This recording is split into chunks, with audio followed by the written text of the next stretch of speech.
In tonight's Political Insider, lawmakers focus on spending for fiscal year 2017. For the past few years, the appropriations process has been a mess, bogged down in politics and hampered by sequestration. When elected, House Speaker Paul Ryan promised a return to regular order. So how is that going? For Insight tonight, I'm joined by Nancy Ognanovich, a congressional leadership reporter for Bloomberg BNA. Nancy, thanks for joining us. Thanks for having me. So we're seeing a flurry of action this week by appropriators in the House. What's the latest there? Well, the House Appropriations Committee, chaired by Hal Rogers of Kentucky, is setting off on another 27 hearings in the House this week, and that's on top of more than 20 last week. And all of that is part of a plan to get the bills marked up early this year and to deliver them to House Speaker Paul Ryan so that he can start passing bills on the House floor as soon as possible, theoretically in April and then into May and June before Republicans leave for the convention, July 15th. Wow, 27 hearings. I can't believe they have enough time for all those hearings. Now, how does all of this activity compare to last year? Would you say appropriators are ahead of the game? Well, you'd think that they would be ahead of the game, and actually their markup schedule is earlier than last year by about a month or so. But the wheels started to come off pretty fast, because last week, by Thursday, Friday, we already saw that there were other Republicans in the House expressing opposition to Hal Rogers' plan to mark the bills up to the $1.070 trillion figure for discretionary spending that the House and Senate approved late last fall as part of the bipartisan budget agreement.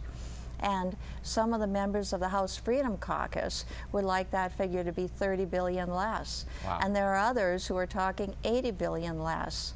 So if you don't have Republicans together on the same page, it gets harder for Rogers to move those bills quickly. But he's doing the groundwork now, hoping that the House Budget Committee will come up with a budget resolution that passes and reflects that bipartisan budget agreement. But it's a little tenuous right now. Sounds like it. Now, what role, Nancy, does sequestration play in this discussion in 2016? Is it still a concern? Is it a talking point? Or at this point, is it just an afterthought? It's still there. It's never totally gone away. It may have gone away for about 8 weeks at the end of last year, when John Boehner, former Speaker, helped to negotiate that bipartisan budget agreement. And what did that do? That lifted the caps in a previous budget deal for 2 years, so that sequestration, automatic cuts across the board, wouldn't take place.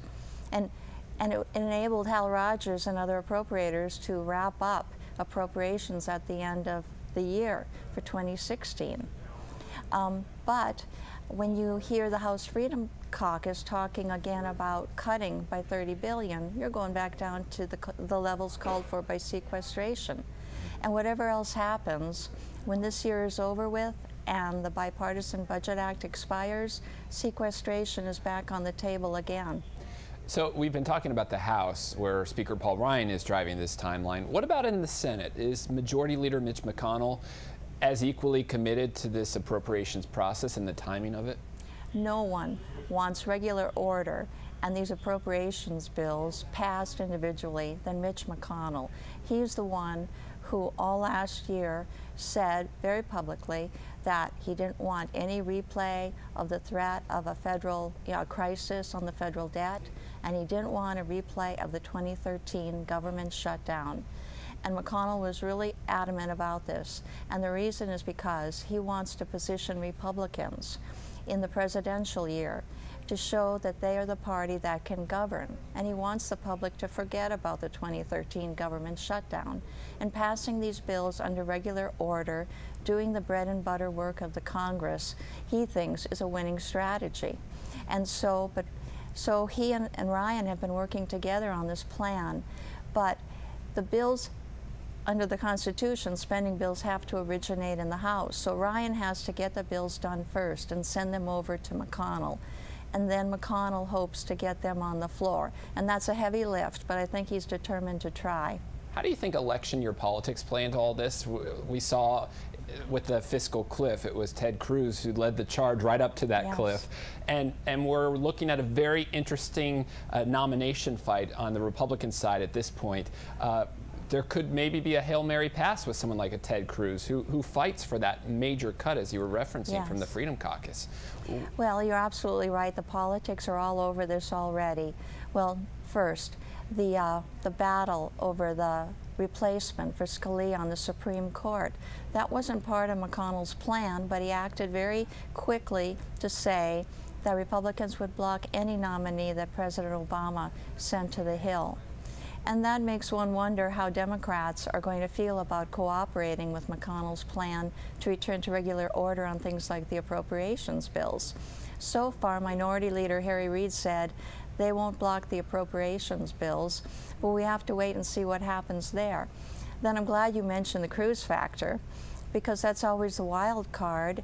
Republican colleagues of Cruz blame him in large part for bringing the government right, to the brink of a disaster in 2013. And even after they were able to fund the government in the fall of 2013, there were subsequent times when Cruz was arguing for shutting down the Department of Homeland Security. And so you don't completely know whether that factor won't be at play this time. There are Republicans who feel that government shutdown is a winning issue with their base. So you can't completely rule it out. But right now, appropriators in both chambers want to do what they have to do early this year to get some of the bills moving and have a shot at getting that regular order. Well, fascinating times on Capitol Hill, and exciting time to be a reporter covering all of it. Nancy Ognanovich, congressional leadership reporter for Bloomberg BNA, thanks so much for your insight tonight. Thank you very much.